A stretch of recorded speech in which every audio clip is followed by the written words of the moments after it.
भारतीय IT sector एक महत्वपूर्ण मोड़ पर खड़ा है, जहां लंबे समय की सुस्ती के बाद अब सुधार के स्पष्ट संकेत मिल रहे हैं।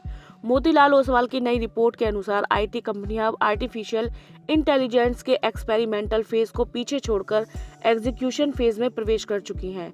इसका अर्थ है कि एआई अब केवल चर्चा का विषय नहीं रहा, बल्कि कंपनियों के रेवेन्यू और प्रोजेक्ट्स का वास्तविक हिस्सा बन गया है। बाजार विश्लेषकों का मानना है कि सतर्क आईटी खर्च के बावजूद क्लाउड माइग्रेशन जैसे क्षेत्रों में मांग मजबूत बनी हुई है। निवेशकों का ध्यान अब उन चुनिंदा शेयरों पर है जो अपनी एआई क्षमताओं को मुनाफे में बदलने में सफल रहे हैं। इस बदलाव का सीधा लाभ HCL टेक्नोलॉजीज जैसे शेयरों को मिल रहा है, जिसका एआई प्लेटफॉर्म अब ठोस परिणाम दिखा रहा है। आईटी सेक्टर की कहानी अब केवल लागत कटौती तक सीमित नहीं है, बल्कि नई तकनीकों के सफल एग्जीक्यूशन के माध्यम से विकास की ओर बढ़ रही है। HCL टेक्नोलॉजीज इस बदलते माहौल में अपेक्षाकृत मजबूत स्थिति में नजर आ रही है।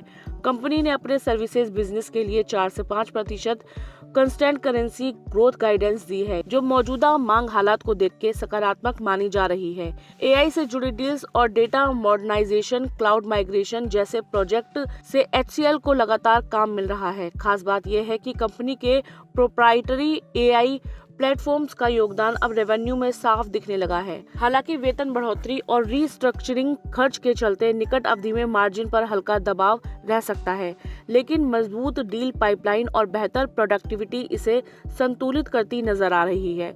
इस वजह से स्टॉक पर 2150 रुपए का टारगेट प्राइस दिया गया है और निवेशकों का भरोसा अपेक्षाकृत मजबूत बना हुआ है।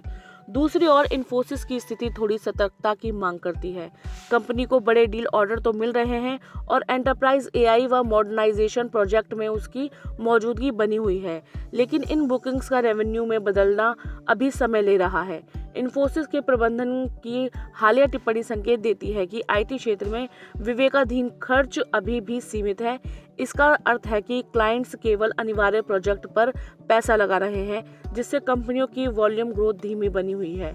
मार्जिन सुरक्षित रखने के लिए कंपनी परिचालन सुधार और मूल्य निर्धारण अनुशासन जैसे आंतरिक कदम उठा रही है, लेकिन व्यापक मांग में सुधार के बिना हाई ग्रोथ फिलहाल मुश्किल नजर आती है।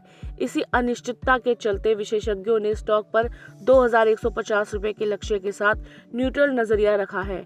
क्षेत्रीय स्तर पर आईटी की कहानी अब केवल लागत कटौती से आगे बढ़कर एआई और डेटा एग्जीक्यूशन की ओर बढ़ रही है। HCL टेक्नोलॉजी अपने मजबूत डिजिटल कोर और एआई प्लेटफॉर्म्स के कारण इस संक्रामक काल में बेहतर स्थिति में दिखाई देती है।